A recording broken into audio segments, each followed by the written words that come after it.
Selamat datang di YouTube channel Podcast Semi Horor. Sebelum mulai mendengarkan, silakan klik tombol subscribe dan nyalakan tombol notifikasinya. Jangan lupa untuk gunakan headset kalian dan selamat mendengarkan. Selamat datang di Podcast Semi Horor. Selamat datang kembali di episode 35. Di episode kali ini kita masih berdua karena WH masih Belum bisa gabung, belum bisa rekaman lagi karena masih sibuk banget, super Parah. duper sibuk parah. Gimana kemarin lagi hangat-hangatnya berita si Ragil. Oh iya, Ragil yang tinggal di Jerman. Iya. Keluarga bahagia di Jerman itu. Keluarga bahagia bener. Happy family. Iya bener. Sebelumnya di Twitter tuh banyak yang nge-up masalah Ragil garis 2 positif. Oh iya kemarin ya Ragil hamil trending di Twitter. Dan ternyata itu cuman editan. Oh Parah iya? sih. Iya. Ternyata emang foto si Ragilnya tuh cuman berdua, foto selfie biasa. Cuman si ada tangan gitu yang Sama megang netizen. tespek. Iya kayaknya Sama sih. netizen ditambahin tespek. Ditambahin tangan yang Pak lagi pegang tespek positif. Gitu jadinya wow. Tahu deh gimana urusannya. Terus si kemarin tuh si Lisa Blackpink ya baru aja rilis single baru. Dan lucunya itu di Instagram gue lihat lagi viral banget yang pas refnya itu mirip sama refnya si Skin Indonesian 24 yang lagunya Jokowi versus Prabowo deh kalau nggak salah. Yang udah lama itu loh yang di video lama yang pas refnya tuh gimana sih? Lalisa. Terus yang itu Jokowi pasti kerja. mirip sih. Pengen play deh, tahu. Coba kalau ada sih di play. Bisa-bisanya orang Indonesia.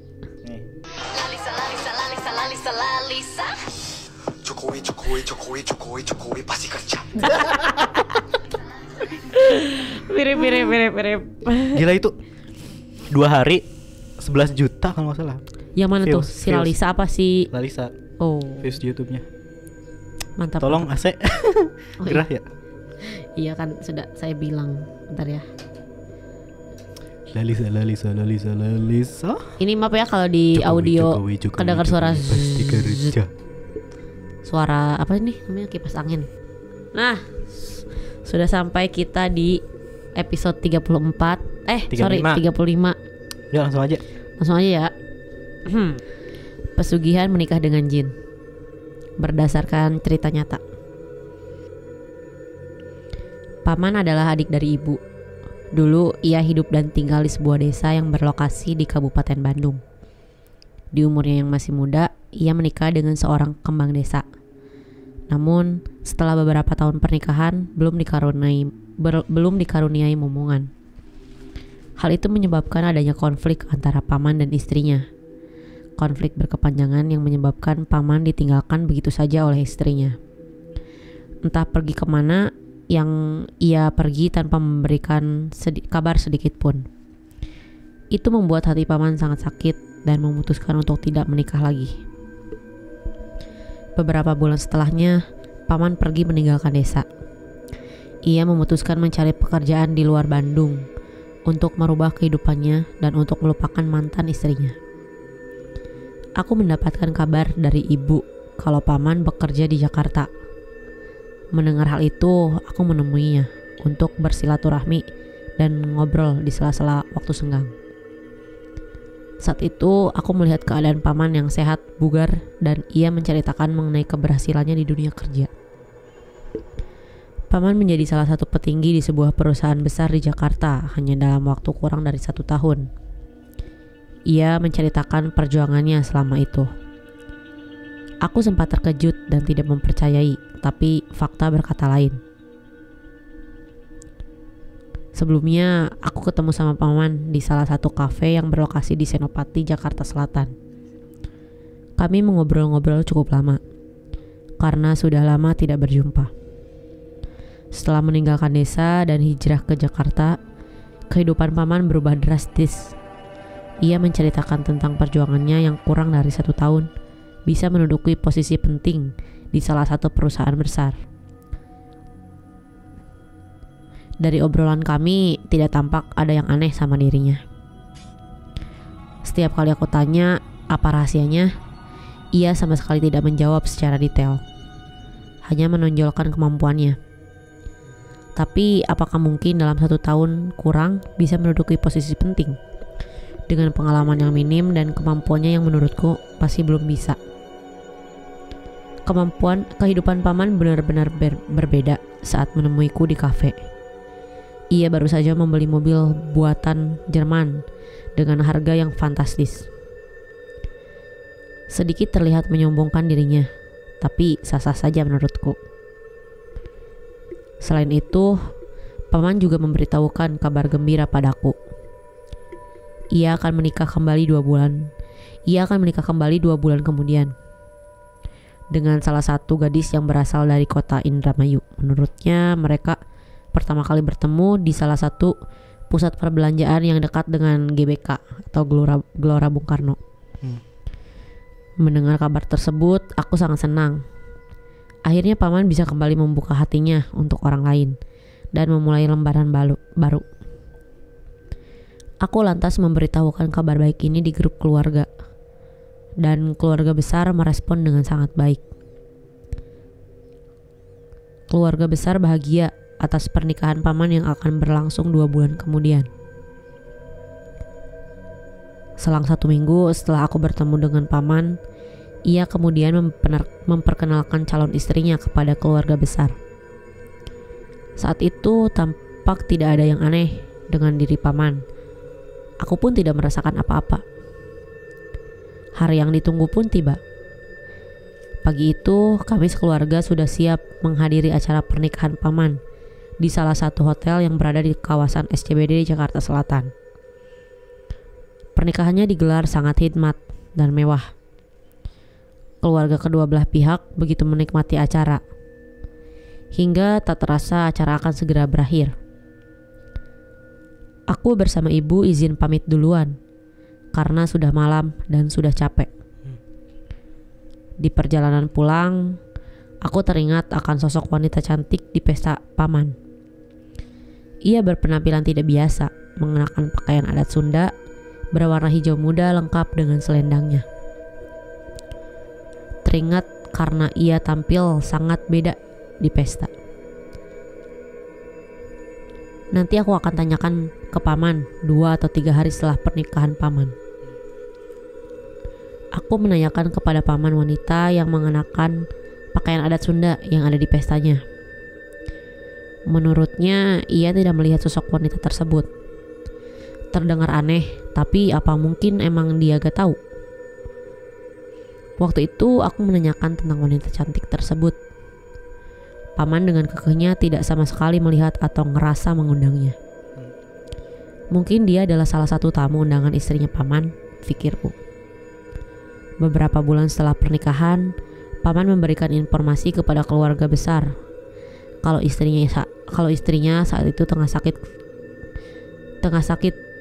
mungkin selang 2 atau 3 bulanan setelah pernikahan. Paman memberikan informasi kepada keluarga besar kalau istrinya saat itu tengah sakit keras, mungkin selang 2 atau 3 bulanan setelah pernikahan. Istri paman mengidap kanker stadium lanjutan. Mendengar kabar tersebut, aku sedikit tidak mempercayainya. Karena sebelum menikah, mereka berdua terlebih dahulu mengecek kondisi tubuh masing-masing, dan tidak ada indikasi adanya penyakit kritis. Mungkin saja dokter keliru saat memeriksa istri paman. Mungkin iya. Akhirnya istri paman dirawat selama beberapa minggu dan menghembuskan nafas terakhirnya di minggu ketiga perawatan. Aku merasakan paman begitu terpukul untuk yang kedua kalinya, dan rasa sedih itu tidak bisa ia tutupi. Belum genap 1 bulan setelah istri kedua paman meninggal, aku mendapatkan informasi bahwa ia membeli beberapa hektar sawah di kampung. Wah, mungkin paman dapat bonus dari kantornya dan untuk investasi membeli sawah. Setelah paman membeli sawah, ia berniat untuk memperistri salah satu kembang desa di kampung. Gadis itu berusia 20 tahunan dan diperkenalkanlah kepada keluarga besar. Akhirnya paman menemuin juga wanita yang bisa menemani hidupnya, pikirku. Pernikahan ketiga paman digelar secara sederhana di kampung. Aku dan ibu turut hadir di pernikahan tersebut. Cukup hikmat dan keluarga istri paman sangat bahagia karena mendapatkan menantu yang mereka idam-idamkan. Setelahnya paman membawa gadis itu ke Jakarta. 1 minggu pasca pernikahan, aku dan ibu mengunjungi rumah paman. Saat itu aku dapat ngelihat bahwa keluarga kecil itu terlihat sangat bahagia. Meskipun istrinya masih beradaptasi dengan lingkungan di Jakarta. Innalillahi wa inna ilaihi rajiun, telah berpulang ke rahmatullah istri saya tadi pagi. Mohon dimaafkan jika ada kesalahan. Itu adalah pesan yang dikirimkan paman di grup keluarga. Istri ketiganya meninggal dunia karena ditabrak oleh mobil ketika ia hendak membeli sayuran. Paman kembali lagi diberikan cobaan oleh Allah, dan itu membuatnya kembali terpukul. Aku dan keluarga hanya bisa membesarkan hati paman agar ia bisa menerima kematian istri ketiganya tersebut. Hal itu membuat paman enggan untuk menikah kembali. Ia memutuskan untuk sendiri. Beberapa minggu setelah istri ketiganya meninggal, paman menghubungiku. Ia menanyakan apa ada rumah di BSD yang bagus dengan harga yang terjangkau. Saat itu aku masih bekerja di perusahaan properti. Akhirnya kami menyusun waktu untuk bertemu. Aku merekomendasikan beberapa klaster dan setelahnya paman membeli 2 unit rumah di BSD yang masing-masing harganya itu 1,5 M dengan total 3 M. Paman teh lagi dapat bonus dari kantor ya, beli rumah sampai 2 gitu. Ia hanya tersenyum dan tidak membalas pertanyaanku.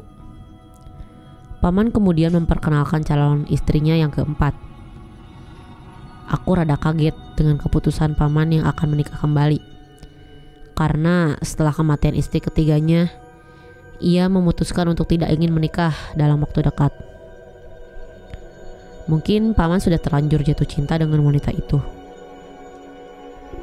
Mereka lantas mempersiapkan pernikahannya dengan sangat singkat dan berlangsung sederhana di rumah keluarga mempelai wanita yang berlokasi di kota Bogor. Sah, mereka kini sudah menjadi suami istri. Aku berharap pernikahannya langgeng dan ini merupakan pernikahan terakhir paman. Tapi pikiran dan harapanku berbanding terbalik dengan kenyataan. Gak sampai 3 bulan, aku udah mendapatkan bahwa kabar istri keempatnya sudah meninggal lagi. Ia meninggal kecelakaan di daerah Parung, Bogor, ketika ia hendak mengunjungi rumah temannya. Menurut paman, beberapa jam sebelum istrinya berangkat, mereka tengah berselisih paham. Kali ini paman begitu sangat terpukul atas kematian istri keempatnya, karena aku melihat paman sungguh-sungguh mencintainya dan rela membelikan apapun barang-barang mewah yang istrinya mau. Aku juga dapat melihat dari perlakuan paman sangat jauh berbeda. Selain itu, pasca ditinggalkan oleh istri keempat, paman terlihat sangat murung dan tidak bersemangat seperti biasanya. Entah, aku pun tidak paham dengan kondisinya. Mungkin saja kali ini ia memang benar-benar sangat terpukul, sangat sedih kehilangan sosok wanita yang paling ia cintai. Minggu-minggu selanjutnya kondisi paman berubah drastis. Ia terlihat seperti orang yang tidak ada jiwa tapi masih hidup. Kini ia hanya terbaring lemas di tempat tidurnya. Menurut ART paman, ia sudah beberapa hari tidak mau makan dan dokter sempat ke rumah mengecek kondisinya. Tapi secara medis paman terlihat baik-baik saja dan tidak ada penyakit, hanya kehilangan nafsu makan. Jumat malam, aku memutuskan untuk mengunjungi paman. Aku ingin melihat secara langsung kondisi paman. Sesampainya di sana, kondisinya benar-benar mengkhawatirkan. Terlihat pucat dan jiwanya seperti tidak 100% ada di dalamnya. Aku lantas menanyakan apa yang sebenarnya terjadi dengan paman. Tatapannya kosong. Ia hanya menangis tanpa memberitahukan apa sebenarnya yang terjadi. Setelah sholat Isya, aku kembali menghampiri paman dan menanyakan apa yang sebenarnya terjadi. Sekali lagi paman sama sekali tidak menjawab pertanyaanku. Kedua tangannya seketika bergetar dan ia seperti menunjuk-nunjuk ke arah pintu kamar. Tapi aku gak ngelihat apa-apa di sana. Paman tampak ketakutan, tapi aku bingung harus gimana. Aku menggenggam kedua tangan paman, dan atas izin Allah, ketika kedua tangan paman aku genggam, itu tervisualisasikan sebuah kejadian di mana awal mula hal ini terjadi. Paman yang kala itu ditinggal begitu saja oleh istri pertamanya membuatnya sakit hati karena faktor ekonomi. Istrinya memilih untuk meninggalkan paman dan menikah dengan pria lain yang kaya raya. Marah dan dendam membuat paman memutuskan untuk meninggalkan desa dan hijrah ke Jakarta. Di sana tak semudah yang ia pikirkan untuk mendapatkan pekerjaan. Sampai pada suatu waktu, akhirnya paman mendapatkan sebuah pekerjaan. Meskipun kala itu ia kerja serabutan, yang penting dapat menutupi kebutuhan sehari-harinya. Sementara di desa, keluarga tahunya paman sudah mendapatkan pekerjaan yang bagus dengan pendapatan yang besar. Kebutuhan yang banyak disertai dengan penghasilan yang kurang mengimbangi membuat paman berpikir untuk mencari pekerjaan lain. Tapi itu tidak mudah baginya. Selama itu ia masih terbayang-bayang oleh mantan istrinya yang pertama. Ia sangat dendam sampai tidak bisa melupakannya. Kemudian terlintas di pikiran paman untuk mengambil jalan pintas menuju kesuksesan. Ia menghubungi temannya yang tinggal di Kabupaten Sukabumi, Jawa Barat. Sebut saja Kang Dudun. Paman membuat janji untuk bertemu dengan Kang Dudun dan menceritakan semua niatnya tersebut. Di Sukabumi mereka bertemu dan Kang Dudun awalnya tidak mau membantu paman karena ia takut jika suatu saat kejadian buruk akan menimpa dirinya dan keluarga. Namun paman memohon dengan sangat kepada Kang Dudun. Dan akhirnya Kang Dudun pun luluh. Mereka lantas mendatangi rumah seorang dukun yang berlokasi di selatan Sukabumi. Paman mengungkapkan keinginannya untuk menikah dengan bangsa jin karena ia menginginkan kehidupan yang layak, uang yang banyak, dan jabatan yang tinggi. Dukun tersebut menjelaskan terlebih dahulu tentang praktek menikah dengan bangsa jin. Menurutnya banyak sekali orang-orang dari Jakarta yang melakukan pesugihan tersebut dan hidupnya kini lebih dari berkecukupan. Namun di balik kesuksesan instan yang diraih, ada hal-hal yang harus dikorbankan. Selain itu, ada persyaratan yang harus dipenuhi. Di antaranya, paman harus menyiapkan sebuah ruangan khusus untuk istri goibnya. Paman harus menyiapkan sesajen setiap 2 kali sehari dan tidak boleh ada orang yang tahu. Paman harus melayani istri goibnya setiap malam Rabu. Yang terakhir, jika paman menikah dengan manusia, maka itu adalah sebagian dari tumbal. Tanpa berpikir panjang atas semua persyaratan dan konsekuensi yang telah dijelaskan oleh sang dukun, paman dengan percaya diri menyetujuinya. Pernikahan digelar sehari setelahnya. Paman menikah dengan bangsa jin. Dan setelah itu ia bergegas kembali ke Jakarta untuk membuktikan hasilnya.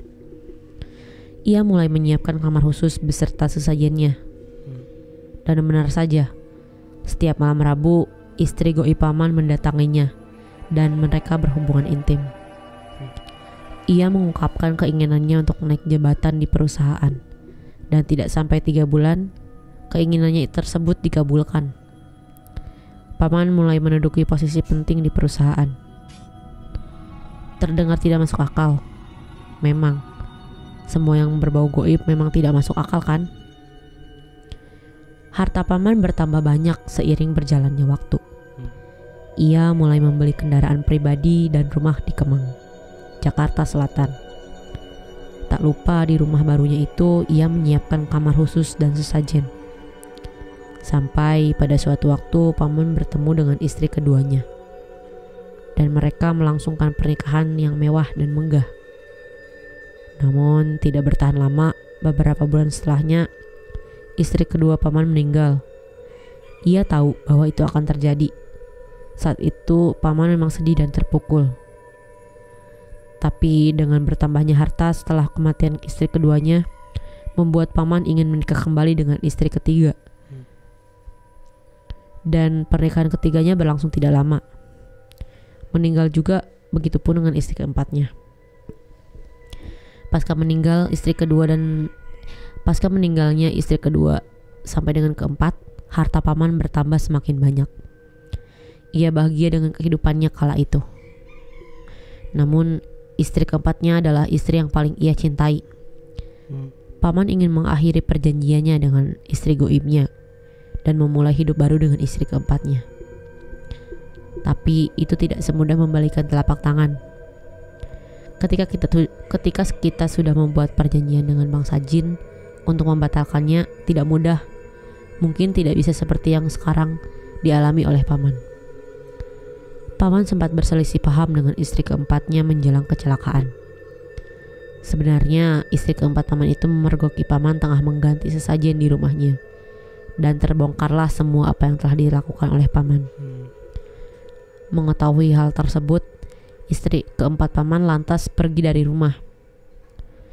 Namun naasnya, di dalam perjalanan ia kecelakaan dan meninggal di tempat.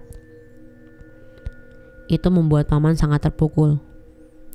Beda dengan istri kedua dan ketiganya yang meninggal.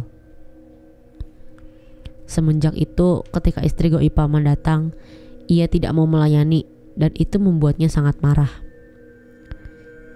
Paman ingin mengakhiri perjanjian, tapi tidak bisa dan akhirnya kondisi paman secara medis tidak ada masalah. Tapi bila dilihat secara langsung, jiwanya kosong.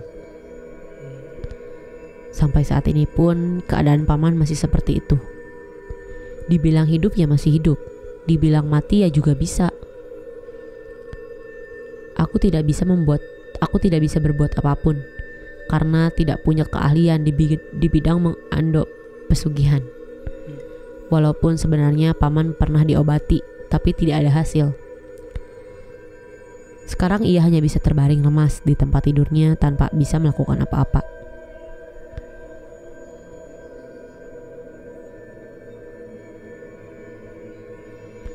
Sampai di sini ya trik pesugihan menikah dengan bangsa jin. Semoga kalian sehat selalu dan semoga semua makhluk berbahagia. Amin. Amin.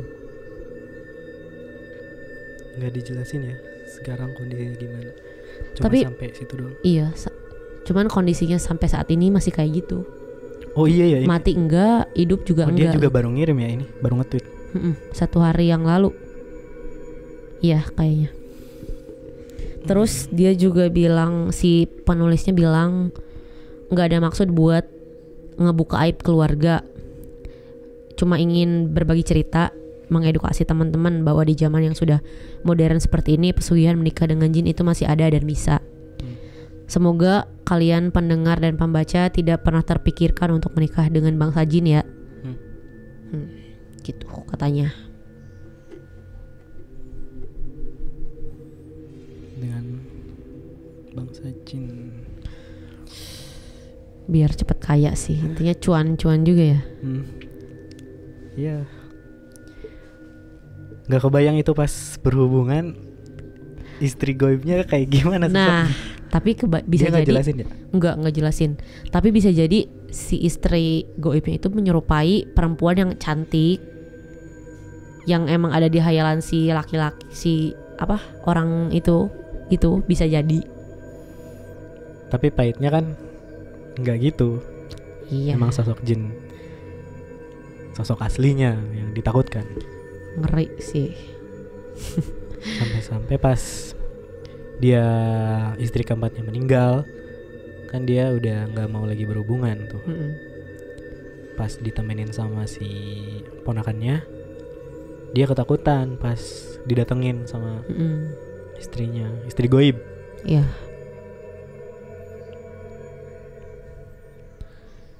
Sebenarnya awalnya dari dendam. Dendam ya, karena diselingkuhin. Karena si istri pertamanya lebih memilih laki-laki yang lebih kaya dari si orang ini. Yes. Gak bisa banyak komentar sih. Soalnya ini emang gitu-gitu terus. Polanya gitu ya. Nikah, meninggal, nikah lagi, meninggal lagi. Sampai emang harus ada yang salah satu yang dikorbankan. Sekarang dia kan lagi ngorbanin dirinya sendiri. Hidup enggak, hidup iya, mati enggak, tapi kayak mati gitu. Nggak tahu nih, sampai sekarang cuman kayak gitu doang ceritanya, nggak dijelasin detail. Gantung ya. Iya. Mungkin nanti ada part 2-nya. Mungkin. Cerita berikutnya. Lanjut ke cerita berikutnya. Oh ya. Oke, next story. Ini ada sebuah tweet dari akun Twitter @rianfrdnt. Ini kita juga udah beberapa kali ya ngebacain tweet dari dia. Iya, tweetnya bagus-bagus sih.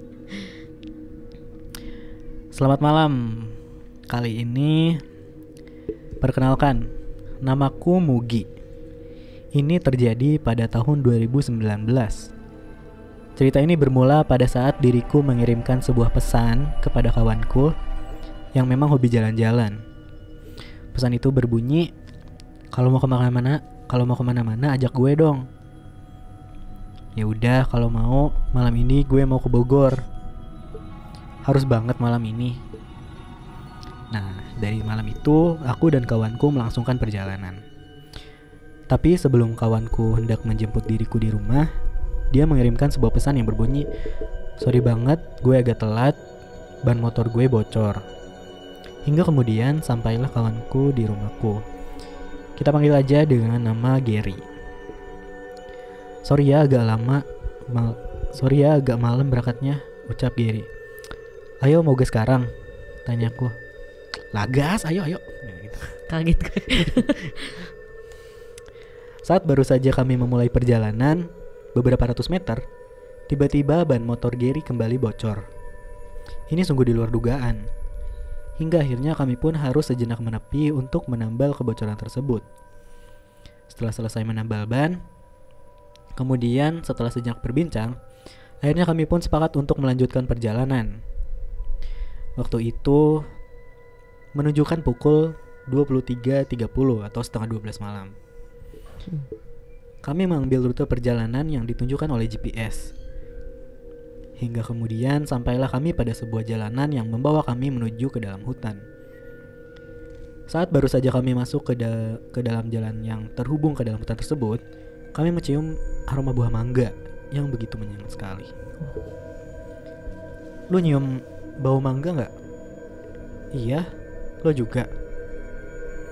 Bahkan yang sangat membuat kami merasa aneh adalah ketika kami terus melangsungkan perjalanan, aroma buah mangga itu masih begitu melekat di hidung kami. Udah, gak usah mikirin macam-macam, kata Gary. Kami pun terus melanjutkan perjalanan dengan Gary yang membawa motor di atas kecepatan 90 km per jam. Aku sempat berpikir bahwa Gary gila ya ini. Di tengah hutan ngapain ngebut kayak begini coba. Dan pada saat itu GPS menunjukkan angka 13 km untuk kami bisa keluar dari jalanan hutan tersebut. Waduh. Di dalam layar ponsel tertera bahwa kami hanya membutuhkan setengah perjalanan lagi untuk keluar dari dalam hutan. Namun dengan keadaan Gary yang selalu tancap gas, kami belum kunjung keluar dari hutan ini. Justru kami semakin masuk ke dalam hutan dan mengarah ke jalan yang semakin menyempit.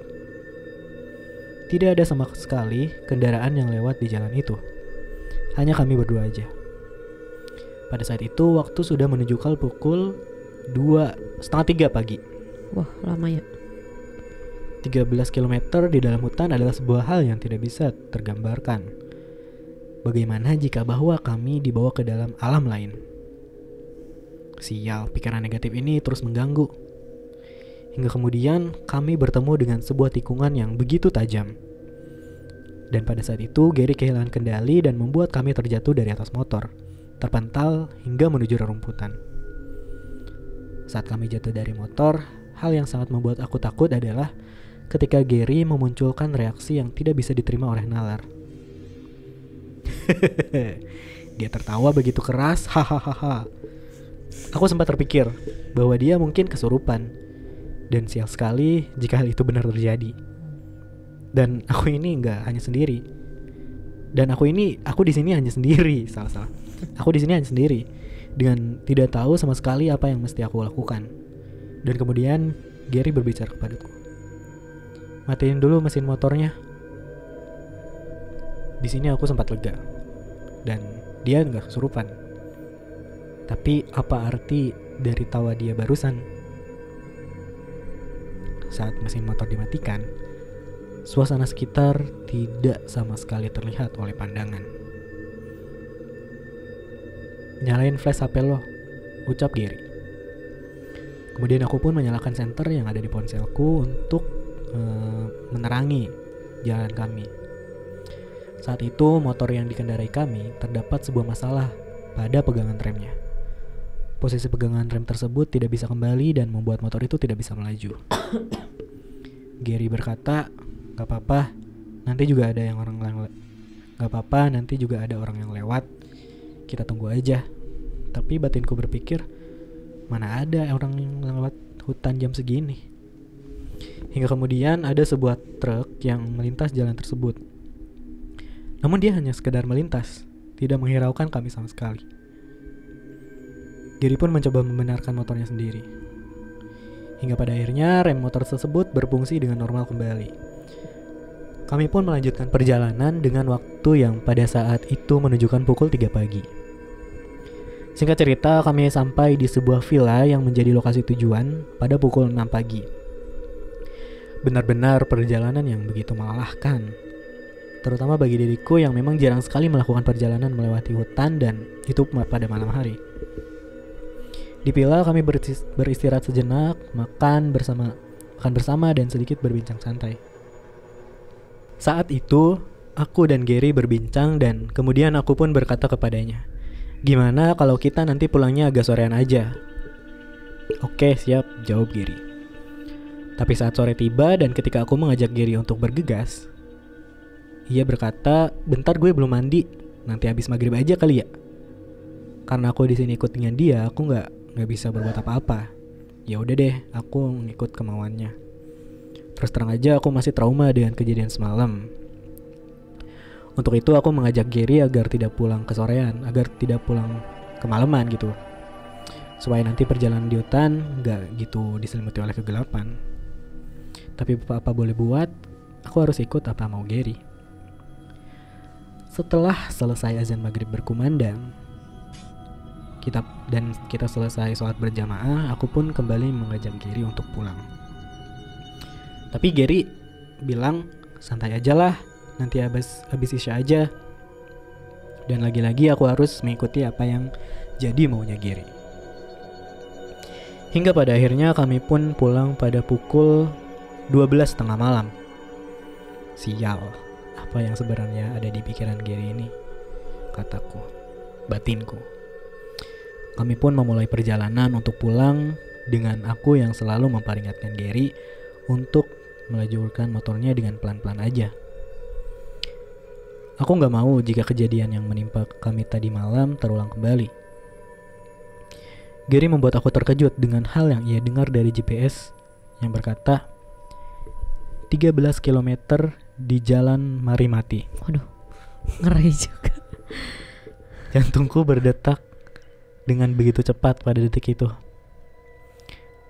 Tapi saat aku melihat GPS ternyata apa yang didengar oleh Gary itu salah. 13 km di Jalan Mariwati. Itu yang tepat. Aku masih mengingat betul portal ini. Masih mengingat persis jalanan yang akan kami tempuh di depan sana. Hingga di perjalanan dari kejauhan aku melihat seekor anjing di tepi jalan. Tapi semakin dekat dan semakin dekat, justru anjing itu tidak ada. Dan satu kejadian yang tak pernah aku lupakan adalah ketika aku melintas ke arah di mana anjing itu berdiri, tiba-tiba di sebuah kursi kayu nampak bayangan hitam yang tengah duduk. Ger, lo lihat gak? Hah? Lihat apaan? Tadi di sana ada yang duduk. Jir, jangan bercanda lo. Asli itu di sana. Tapi ketika aku melihat kembali ke belakang, gak ada siapa-siapa. Padahal tadi aku sangat lihat dengan jelas. Aku memutuskan untuk membuang segala hal negatif yang terus bersarang di kepalaku. Lalu kami kembali meneruskan perjalanan. Tiba-tiba suasana malam itu menjadi semakin dingin, menembus sampai ke penjuru tubuh. Hingga kemudian sampailah kami di sebuah tikungan yang aku masih ingat betul bahwa itu adalah tempat kami terjatuh malam itu.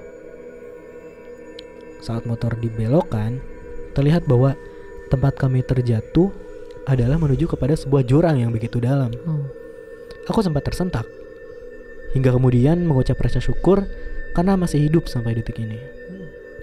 Tapi saat motor dibelokkan dan lampu jarak jauh itu menyorot ke arah sebuah tempat, di sana terlihat ada seorang yang tengah duduk, seperti bersemedi dengan disertai lilin yang berada di hadapannya. Aku dan Gary terkejut dibuatnya. Itu adalah pemandangan yang begitu menakutkan bagi kami. Ya, ada seseorang dengan sebuah lilin yang menyala, juga di tengah hutan, pada tengah malam. Itu sungguh sangat tidak bisa terlupakan bagiku. Bagaimana kalau dia membutuhkan tumbal? Dan nanti gue yang ditumbalin sama dia, batinku pada saat itu. Tapi dengan santainya Gary berkata kepada aku, "Tadi yang lo lihat cewek atau cowok?" Sial, dengan situasi menegangkan seperti ini, dia masih sempat bertanya jenis kelamin seseorang tersebut. Udah lo tancap gas. Gue takutnya itu modus begal atau gimana. Gak apa-apa, santai aja. Lagi-lagi dia dengan begitu santainya berbicara kepadaku tanpa seolah ada hal yang begitu perlu dikhawatirkan. Terus terang aja, perasaanku pada saat itu sedang tidak karuan. Lalu dengan secara tiba-tiba di tengah-tengah perjalanan, dalam sebuah hutan yang gelap seperti ini, dia menghentikan sepeda motornya. "Lo bawa motor ya? Gue mau ngerokok." Anjir gila. Situasi lagi kayak gini masih sempat-sempatnya buat ngerokok, batinku. Aku melajukan motor dengan kecepatan yang lumayan tinggi, dengan harap bisa segera keluar dari hutan ini. Tapi lagi-lagi Gary berkata, santai aja dong bawa motornya."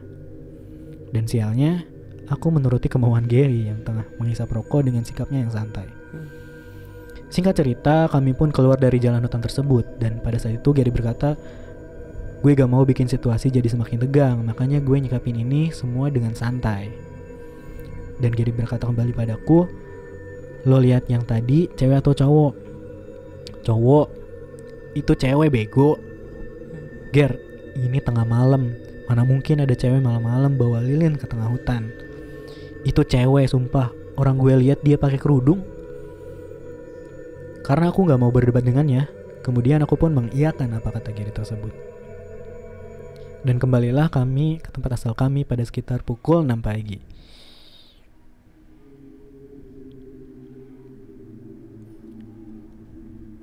Sampai detik ini, jika mengungkit kembali kejadian ini pada Gary, dia masih bersikeras bahwa yang dia lihat itu memang benar-benar perempuan. Bahkan Gary mendebat Mugi mengungkapkan bahwa itu adalah seorang laki-laki. Jadi cewek atau cewek apa cewek K nih? Cewek K sih. Jadi inti dari cerita ini yang bersemedi itu cewek K atau cewek K sebenarnya. Cewek K sih. Iya sih. Yakin banget lah cewek K. Gue juga yakin banget. Gila ya. Sama-sama gantung ya cerita di episode ini. 2 cerita di episode yang sama gantung, tapi cukup detail sih. Tapi nggak sepanjang episode 3-4 yang cuma satu cerita. Tapi bener-bener jelas banget. Tapi nggak apa-apa, seru. 13 km dalam hutan berdua. 13 km jalan Marimati. Ngeri GPS bilang kayak gitu. Jalan Mariwati apa sih? Mariwati. Iya, yang didengar sama Gary Marimati. Setelah 300 meter belok kanan terdapat jurang. Jalan buntu. Silahkan putar balik. Lumayan sih 13 km hutan semua, nggak ada penerangan sama sekali, cuma dari motor sama handphone jadul. Handphone pong bensin. Tempatku. Kalau di tempatku. Apa di tempatmu? Coba lo bayangin kalau lo cerita lagi... sebelumnya dulu tadi apa sih? Apa sih emang? Menikah dengan jin ya tadi. Nah yuk kita ngebahas udah diulas belum sih? Belum ya? Udah dikit tadi. Oh iya benar, udah. Jadi ceritanya ini dulu nih. Yang mana nih? Yang banyak bocor. Oh iya. Coba lo bayangin kalau posisi lo kayak gitu. Sebelum nyamper ke rumah temennya si Mugi, si Giri ini, bannya juga bocor. Nah pas mau berangkat, bannya bocor lagi. Iya. Nah pas berangkat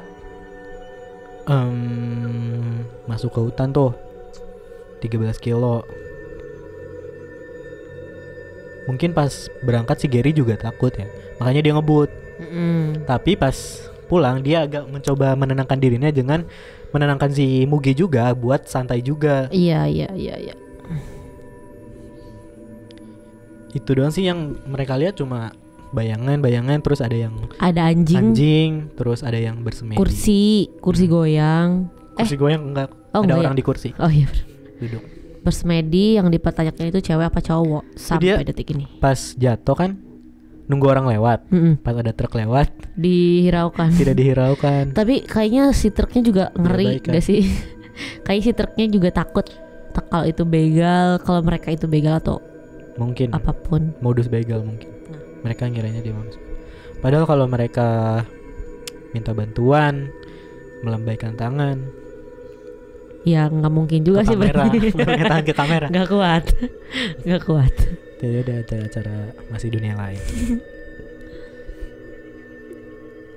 Ya mungkin itu saja yang bisa kita sampaikan di episode 35 ini. Pesannya itu kalau mau perjalanan ngapa-ngapain walaupun mendadak, kita harus prepare sebaik mungkin. Dengan segala apapun yang akan terjadi, kita harus ada tahu nih kita bakal melewati jalanan mana. Nah, terutama buat motor harus banget diservis. Apalagi jarak jauh banget. Wah, bahaya gak sih kalau minimal nggak ganti oli juga. Ngeri. Episode 35 Aziz pamit, Yunda pamit. Sampai jumpa di episode berikutnya. Ya. Tetap dengarkan podcast semi horor di platform kesayangan Anda.